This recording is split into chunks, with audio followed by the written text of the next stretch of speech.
Madam, बहुत अफसोस की बात है। मैं क्या इसका जिक्र करूं कि जो हाल है बजट सेशन का, और ये रिस्पॉन्सिबिलिटी गवर्नमेंट की है बजट सेशन के अंदर कि लोगों को, मिनिस्टरों को यहाँ पर प्रेजेंट रखे। तो मुझे याद आया मिर्ज़ा गालिब ने, मलिक शोरा हैं, वो इस तरह एक शेर कहा था, क्या वीरानी से वीरानी है, दश्त को देख के घर याद आया। ऐसा वीरान पड़ा है असेंबली का हाल जैसे जंगलों के अंदर होता है। जी, आप बात करें बजट पे। जी, बजट पे क्या बात करें, बजट पे बात करते हैं हमारी उम्र गुजर गई और ना किसी पे असर होता है, ना कोई सुनता है, ना कोई इस पे अमल होता है।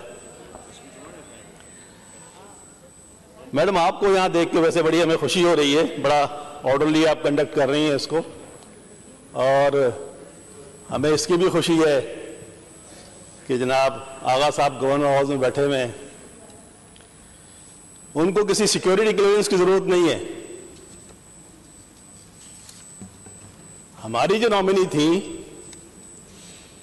मोहतरमा नसरीन जलील,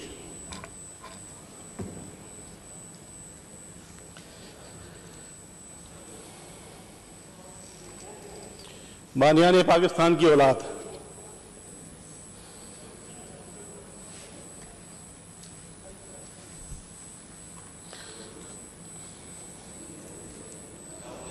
उनके वालिद फर्स्ट डिप्टी कमिश्नर थे लाहौर के।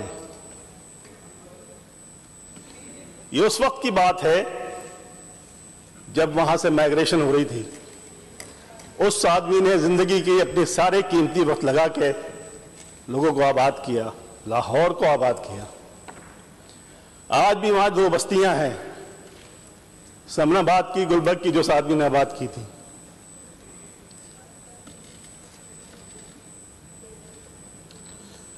उसको थल डेवलपमेंट कमेटी, उसका अथॉरिटी का चेयरमैन बनाया गया।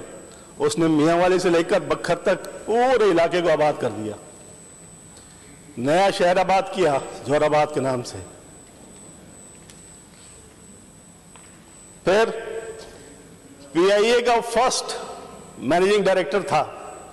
3 जहाज मिले थे उसको विरसे में।